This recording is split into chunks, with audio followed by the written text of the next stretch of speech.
তো বন্ধুরা আজকে তোমাদেরকে দেখাবো তোমরা ঘরোয়াভাবে কীভাবে মোমো তৈরি করবে। তো তার জন্য একটা পাত্রের মধ্যে চিকেন কিমা নিয়ে নেবে, তার মধ্যে পেঁয়াজ কুচি, আদা কুচি, রসুন কুচি, লঙ্কা কুচি, তো স্বাদ মতন নুন, 2 চামচ মতন তেল, গোলমরিচের গুঁড়ো আর লেবুর রস দিয়ে দেবে।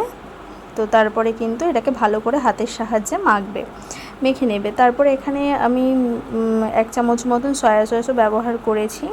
তো তারপরে এটাকে মেখে তোমরা 2-3 ঘন্টার জন্য কিন্তু ফ্রিজে রেখে দেবে। আর তোমাদের যদি এত সময় হাতে না থাকে তাহলে অন্তত 1 ঘন্টার জন্য রেখো। তারপরে দেখো ময়দা মাখার জন্য আমি একটা পাত্রে ময়দা নিয়ে নিয়েছি। তো তার মধ্যে নুন আর তেল দিয়ে ভালো করে মেখে নিতে হবে।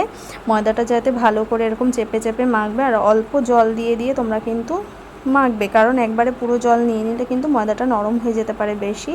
তো ময়দাটা কিন্তু খুব বেশি নরমও থাকবে না, খুব বেশি শক্তও থাকবে না, ঠিক যেরকম দেখালাম সেরকমই থাকবে। আর তারপরে কিন্তু একটা সুতির ভেজা ন্যাকড়া দিয়ে তোমরা কিন্তু এটাকে ঢেকে রাখবে।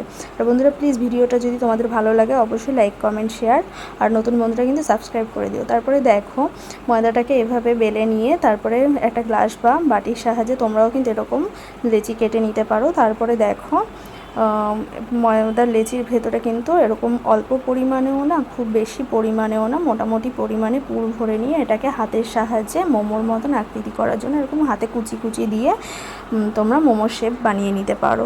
তো তোমরা যে যেরকম ডিজাইন পারো তো সেরকম ডিজাইন করতে পারো। আমিও কিন্তু এখানে 2-3টে ডিজাইন ব্যবহার করেছিলাম। তো তোমরাও সেরকম ডিজাইন দিয়ে করতে পারো তোমাদের মতন করে। তো তারপরে কিন্তু মোমোটাকে আমি স্টিমে বসিয়ে দেব।